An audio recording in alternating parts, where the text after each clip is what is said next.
कहानी की शुरुआत होती है साल 1720 से, जब एक विशाल जहाज समुद्र के बीच तैरता हुआ दिखाया जाता है। उस जहाज पर एक लड़की एलिजाबेथ खड़ी है, जो बड़ी मासूमियत से समुद्री लुटेरों का गीत गा रही होती है। तभी एक आदमी वहां आता है और जल्दी से कहता है, ये मत गाओ, ये समुद्री डाकुओं का इलाका है, उनके मनहूस गीत गाना अच्छा नहीं होता। इतना कहने के कुछ ही पल बाद वहाँ आता है लेफ्टिनेंट जेम्स, जो समुद्री डाकुओं से सख्त नफरत करता है। वो एलिजाबेथ को घूरते हुए कहता है, हर समुद्री डाकू के लिए सिर्फ एक सजा होती है, मौत। जेम्स की नजरों में लुटेरे इंसान नहीं, दरिंदे होते हैं। उसी वक्त वहाँ आता है एलिजाबेथ का पिता, जो उस जहाज का गवर्नर होता है। वो गुस्से में कहता है, मेरी बेटी से ऐसे बात मत करो, मैं नहीं चाहता कि उसके दिल में किसी तरह का डर बैठ जाए। गवर्नर और जेम्स वहाँ से चले जाते हैं और एलिजाबेथ फिर से समंदर की तरफ देखने लगती है, लेकिन तभी उसकी नजर कुछ पर पड़ती है। वो घबराकर चिल्लाती है, कोई है वहाँ, कोई समंदर में गिर गया है। सब लोग दौड़ पड़ते हैं और उस दिशा में देखते हैं। पानी के ऊपर एक बेहोश लड़का तैर रहा होता है। लोग तुरंत उसे खींचकर जहाज पर लाते हैं और यहीं से शुरू होती है एक ऐसी समुद्री रहस्यों और खतरों से भरी कहानी, जिसमें हर लहर अपने अंदर एक राज छिपाए बैठी है। उसी वक्त सब लोग चौंक जाते हैं। सामने एक विशाल जहाज आग में जल रहा होता है। हर किसी का ध्यान उसी तरफ चला जाता है। इसी अफरा तफरी में एलिजाबेथ उस बेहोश पड़े लड़के के पास जाती है। वो लड़का धीरे धीरे होश में आता है और एलिजाबेथ मुस्कुराकर कहती है, मेरा नाम एलिजाबेथ है। लड़का कमजोर आवाज में जवाब देता है, मेरा नाम विल टर्नर है। इतना कहकर वो फिर से बेहोश हो जाता है। एलिजाबेथ जब उसके पास झुकती है तो उसे उसकी गर्दन में एक सोने का गोल लॉकेट दिखता है, जिस पर समुद्री डाकुओं का निशान बना होता है। उसे समझ जाते देर नहीं लगती, ये लड़का भी उन्हीं लुटेरों में से एक है। लेकिन एलिजाबेथ डर जाती है। वो जानती है कि अगर जेम्स को पता चल गया तो वो विल को जिंदा नहीं छोड़ेगा। इसीलिए वो चुपचाप वो लॉकेट अपने पास रख लेती है और किसी को कुछ नहीं बताती। वक्त बीतता है, कई साल गुजर जाते हैं। अब एलिजाबेथ बड़ी हो चुकी है, लेकिन आज भी उसके पास वही लॉकेट है जो उसे बचपन में विल टर्नर की गर्दन से मिला था। उसने ये राज किसी से कभी साझा नहीं किया। एक दिन उसका पिता, जो कि गवर्नर है, उसे एक खूबसूरत ड्रेस देता है और कहता है, आज रात जश्न है लेफ्टिनेंट जेम्स की तरक्की के मौके पर, तुम्हें भी तैयार होना है और उससे मिलना भी। असल में गवर्नर चाहता है कि एलिजाबेथ की शादी जेम्स से हो जाए। दूसरी ओर हमें दिखाया जाता है विल टर्नर, जो अब एक लोहार ब्लैकस्मिथ बन चुका है। वो गवर्नर के लिए बनाई गई तलवार लेकर उनके घर आता है। वहीं उसकी मुलाकात होती है एलिजाबेथ से। सालों बाद मिलकर दोनों बेहद खुश होते हैं, लेकिन एलिजाबेथ के पिता को यह दोस्ती पसंद नहीं आती। वो उसे वहाँ से ले जाकर जश्न में शामिल कर देता है। उधर समंदर के पार एक और रहस्यमयी किरदार की एंट्री होती है। एक टोपी पहने हुए चालाक मुसाफिर, जो अपनी छोटी सी नाव लेकर पोर्ट रॉयल पहुंचता है। वो और कोई नहीं बल्कि जैक स्पैरो है, वो नाम जिसे दुनिया समुद्र का सबसे खतरनाक डाकू कहती है। उसी वक्त एक आदमी जैक स्पैरो के पास आता है और कहता है, यहाँ पोर्ट रॉयल में अपनी नाव बांधने के लिए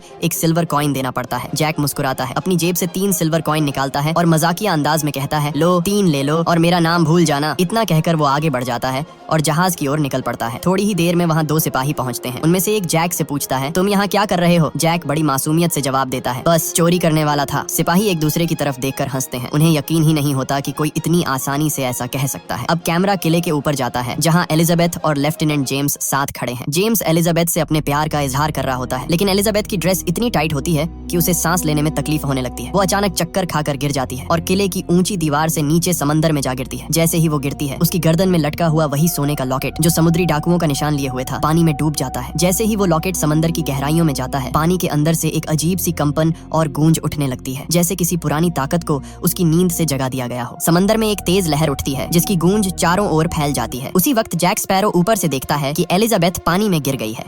बिना एक पल घुमाए वो समंदर में छलांग लगा देता है। वो तेजी से तैरकर एलिजाबेथ तक पहुंचता है और उसे कंधे पर उठाकर किनारे ले आता है। वो मुश्किल से होश में आती है। तभी जैक की नजर उसकी गर्दन पर पड़ती है, वहीं सोने का लॉकेट, जिस पर बना था समुद्री डाकुओं का निशान। जैक हैरान होकर पूछता है, ये लॉकेट तुम्हारे पास कैसे आया? लेकिन इससे पहले कि एलिजाबेथ कुछ जवाब दे पाती, वहाँ पहुंच जाते हैं जेम्स के सिपाही और एलिजाबेथ के पिता। वे बंदूकें तान कर जैक स्पैरो को घेर लेते हैं। एलिजाबेथ जल्दी से कहती है, रुको, इसने मेरी जान बचाई है, इसे छोड़ दो। लेकिन जेम्स की नजर जैक के हाथ पर जाती है। वहाँ बना होता है समुद्री डाकुओं का निशान। वो गुस्से से कहता है, तू एक पायरेट है और इसके लिए सजा सिर्फ मौत है। जैक मुस्कुराता है और अचानक चालाकी से एलिजाबेथ को पकड़कर उसकी गर्दन पर पिस्तौल रख देता है। अब पीछे हटो, वरना तुम्हारी कीमती लेडी का क्या होगा मैं नहीं जानता। सब पीछे हट जाते हैं और जैक उस मौके का फायदा उठाकर तेजी से भाग निकलता है। सिपाही उसका पीछा करते हैं, लेकिन जैक अपनी चालाकी और हिम्मत से सबको धोखा देकर भाग निकलता है। वो पहुंचता है एक लोहार की दुकान में, जहाँ वो अपनी हथकड़ियां काटने की कोशिश करता है। ये दुकान किसी और की नहीं बल्कि विल टर्नर की होती है। थोड़ी देर बाद विल अंदर आता है और जैसे ही उसे जैक दिखता है, दोनों के बीच शुरू हो जाती है एक जबरदस्त तलवारबाजी। तलवारें टकराती हैं, चिंगारियां उड़ती हैं। दोनों ही बेहद माहिर तलवारबाज निकलते हैं, लेकिन तभी सिपाही वहां पहुंच जाते हैं। वो जैक को पकड़ लेते हैं और आखिरकार जैक स्पैरो को जेल में डाल दिया जाता है। उसी रात समंदर की गहराइयों से उठती अंधेरी परछाइयां अब पोर्ट रॉयल की ओर बढ़ रही होती हैं। दूर क्षितिज पर दिखाई देता है एक भयावह जहाज, जिसका नाम है ब्लैक पर्ल।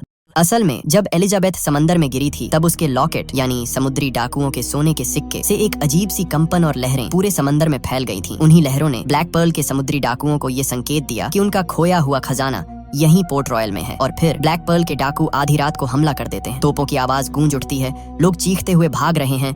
पूरा बंदरगाह आग और तबाही में बदल जाता है। इसी दौरान कुछ डाकू उस कमरे तक पहुंच जाते हैं जहां एलिजाबेथ छिपी होती है। वो दरवाजा तोड़कर अंदर घुसते हैं और चिल्लाते हैं, हमारी चीज हमें वापस दो, वो सोने का सिक्का कहाँ है? एलिजाबेथ डर तो जाती है लेकिन हिम्मत दिखाते हुए कहती है, मैं तुम्हारे मुखिया से बात करना चाहती हूँ। डाकू रुक जाते हैं क्योंकि उनके नियम के अनुसार अगर कोई उनके कप्तान से मिलने की मांग करे तो उसे मौका दिया जाता है। इसलिए वो एलिजाबेथ को पकड़कर अपने जहाज ब्लैक पर्ल पर ले जाते हैं।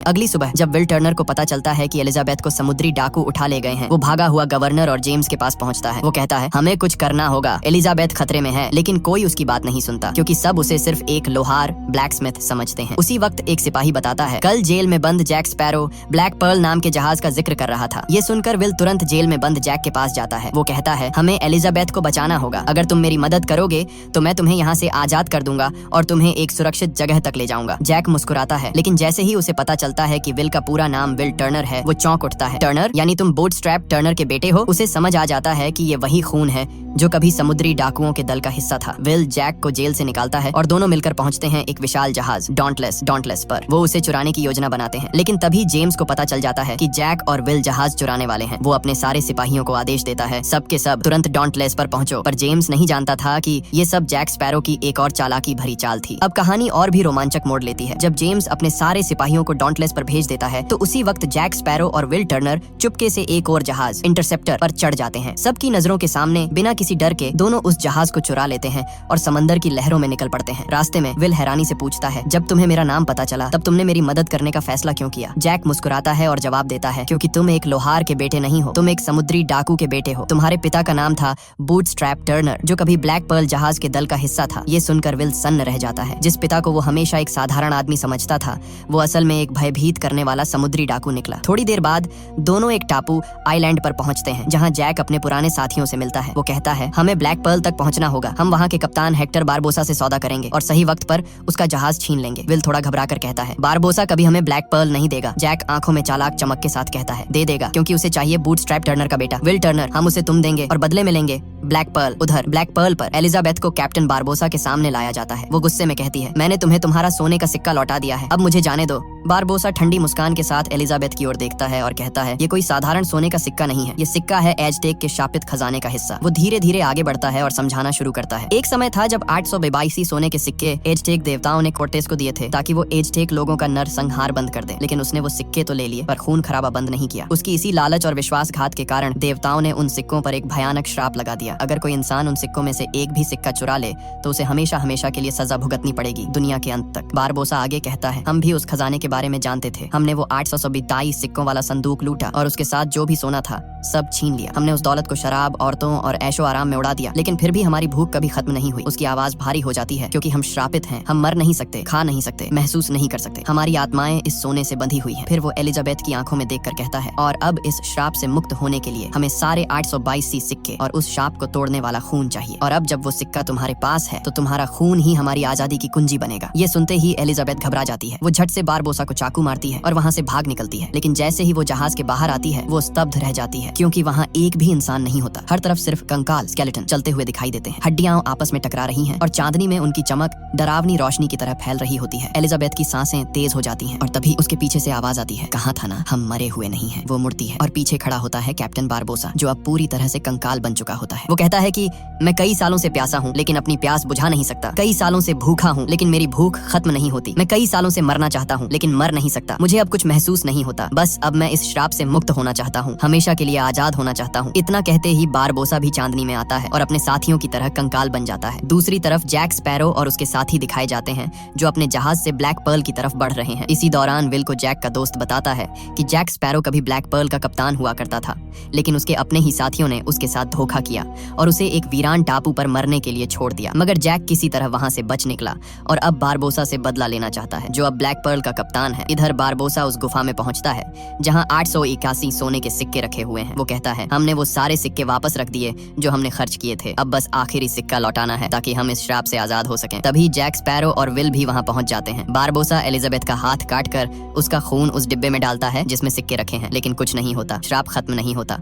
बारबोसा समझ जाता है कि एलिजाबेथ बूटस्ट्रैप टर्नर की बेटी नहीं है और गुस्से में उसे थप्पड़ मार देता है, जिससे वो नीचे गिर जाती है। यहाँ बारबोसा और उसके साथियों के बीच बहस शुरू हो जाती है। तभी पानी से विल बाहर निकलता है और चालाकी से एलिजाबेथ और सिक्का लेकर वहाँ से भाग जाता है, लेकिन बारबोसा के एक साथी जैक स्पैरो को पकड़ लेते हैं। बारबोसा उसके पास आता है और कहता है, मैं ब्लैक पर्ल का असली कप्तान था, तुमने ही मेरे साथ धोखा किया था। खजाना मिलने से पहले ही तुमने मुझे उस सुनसान टापू पर छोड़ दिया था ताकि तुम खुद श्राप से बच सको, लेकिन मैं जानता हूँ कि तुम्हें किसका खून चाहिए। अगर तुम वो खून पाना चाहते हो तो मैं तुम्हें उस इंसान तक ले जा सकता हूँ। तभी बारबोसा का एक साथी आता है और कहता है कि हम इंटरसेप्टर जहाज के करीब पहुंच चुके हैं, वहीं पर एलिजाबेथ और वो लड़का है जिसका खून हमें चाहिए। जैक स्पैरो कहता है, अगर तुम उसे बिना नुकसान पहुंचाए पाना चाहते हो तो मेरे कहे मुताबिक चलो। इस पर बारबोसा जवाब देता है, उसे पकड़ लो। अब वे सब तेजी से इंटरसेप्टर की तरफ बढ़ते हैं, वही जहाज जिस पर एलिजाबेथ और विल मौजूद हैं। उन्हें अब पता चल चुका था कि बारबोसा को विल का खून चाहिए, क्योंकि विल का पिता एक समुद्री डाकू था। दोनों पूरी कोशिश करते हैं कि अपने जहाज को ब्लैक पर्ल से बचा सकें, लेकिन अपनी पूरी कोशिशों के बावजूद वे असफल हो जाते हैं। बारबोसा अब सभी को कैद कर लेता है और उसे पता चल जाता है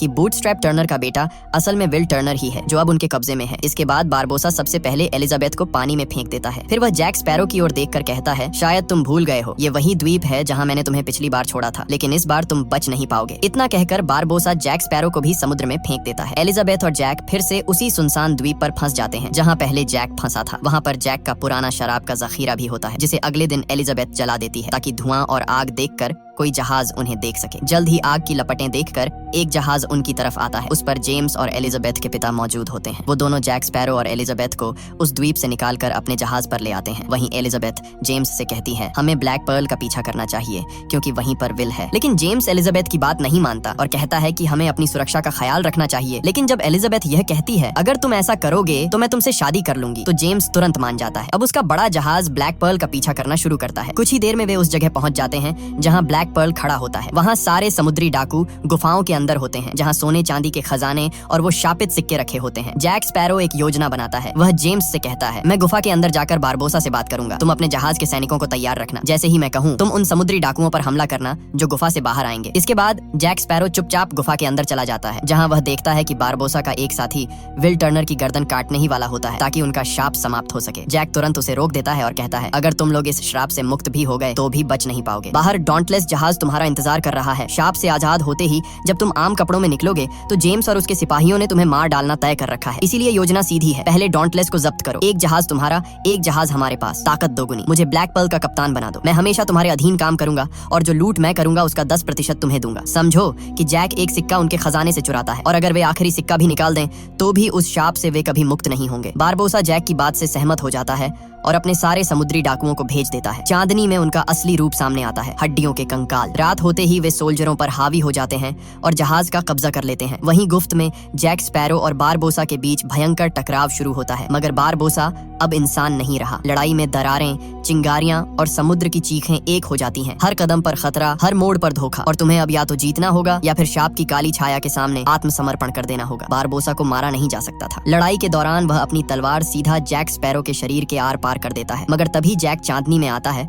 और सबके सामने उसका असली रूप नजर आता है। वह भी कंकाल बन चुका है, क्योंकि उसने भी उस शापित खजाने से एक सिक्का चुरा लिया था, यानी अब वो भी उन्हीं की तरह शापग्रस्त है। जैक अपने खून से सना सिक्का विल की तरफ फेंकता है। विल उसे पकड़ लेता है। तभी एलिजाबेथ वहां पहुंचती है। बारबोसा फिर से बंदूक एलिजाबेथ पर तान देता है, लेकिन तभी गोली चलने की आवाज आती है और यह गोली खुद जैक स्पैरो ने चलाई होती है। वही गोली जो कभी बारबोसा ने जैक को दी थी जब उसे उस सुनसान द्वीप पर छोड़ आया था, और जैक ने कसम खाई थी कि वह उसी गोली से बारबोसा को मारेगा। बारबोसा आखिरी सांसों में कहता है, तुमने ये गोली बर्बाद कर दी जैक। पर विल कहता है, नहीं, ऐसा नहीं है, और वह दोनों सिक्के खून के साथ वापस खजाने के बक्से में डाल देता है। उसी पल शाप टूट जाता है। बारबोसा का दिल धड़कना बंद हो जाता है और वह जमीन पर गिरकर मर जाता है। डॉन्टलेस जहाज पर अब सारे समुद्री डाकू फिर से इंसान बन चुके होते हैं, इसलिए वे हार मान लेते हैं। इसके बाद दृश्य बदलता है। पोर्ट रॉयल में जैक स्पैरो को फांसी दी जा रही होती है। विल यह बर्दाश्त नहीं कर पाता और एलिजाबेथ उसके पिता और जेम्स के सामने जाकर कहता है, मैंने कभी नहीं कहा, लेकिन मैं तुमसे बहुत प्यार करता हूँ। ये कहकर वह उस जगह भागता है जहाँ जैक को फांसी दी जा रही होती है और एन वक्त पर उसे बचा लेता है। लेकिन तभी जेम्स के सिपाही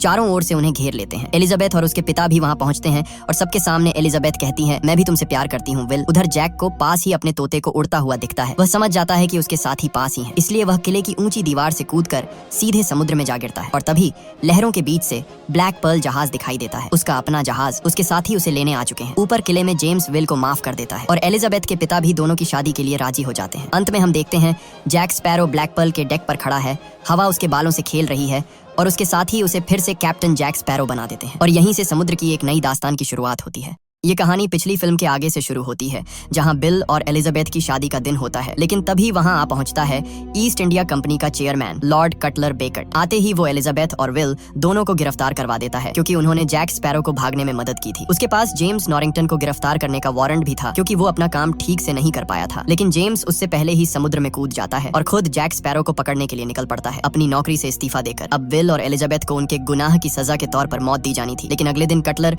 बेकट विल को बुलाता है और उससे एक सौदा करता है। वह कहता है जैक स्पैरो के पास एक कंपास है जो किसी दिशा की ओर नहीं बल्कि उस चीज की ओर इशारा करता है जो इंसान के दिल में सबसे ज्यादा चाह होती है। वो कंपास मुझे लाकर दो, बदले में मैं तुम्हें और एलिजाबेथ को माफ कर दूंगा। विल एलिजाबेथ से विदा लेता है और जैक स्पैरो को ढूंढने निकल जाता है। दूसरी तरफ जैक स्पैरो अपने जहाज ब्लैक पर्ल पर दिखाई देता है। वह एक अनजान द्वीप से एक कपड़े का टुकड़ा लाया होता है जिस पर एक चाबी की तस्वीर बनी होती है। जैक अपने साथियों से कहता है इस चाबी से एक डिब्बा खुलेगा जिसमें कोई बहुत कीमती चीज छिपी है, हमें वो चाबी ढूंढनी होगी। लेकिन उसकी बातों से साफ झलकता है कि वह अपने साथियों को बेवकूफ बना रहा है। असल में जैक उस चाबी और उस रहस्यमय डिब्बे के बारे में सब कुछ जानता है। रात के सन्नाटे में जैक अपना जादुई कंपास निकालता है, लेकिन इस बार वो सही दिशा नहीं दिखा रहा था, मानो किसी बड़े रहस्य का संकेत दे रहा हो। इसलिए जैक स्पैरो जहाज के नीचे की तरफ जाता है जहां उसे एक पुराना डरावना चेहरा दिखाई देता है। वो कोई और नहीं बल्कि बूटस्ट्रैप टर्नर होता है, यानी विल टर्नर का पिता। और हैरानी की बात ये थी कि वो अब भी जिंदा था। 13 साल पहले बूटस्ट्रैप टर्नर जैक स्पैरो के अधीन काम करता था जब जैक ब्लैक पर्ल जहाज का कैप्टन था। वो जैक से कहता है हमारा जहाज बहुत साल पहले समुद्र की गहराइयों में डूब गया था। उस वक्त तुमने समुद्र के राक्षस डेवी जोन्स से एक सौदा किया था। अगर वो तुम्हारा जहाज वापस सतह पर ले आए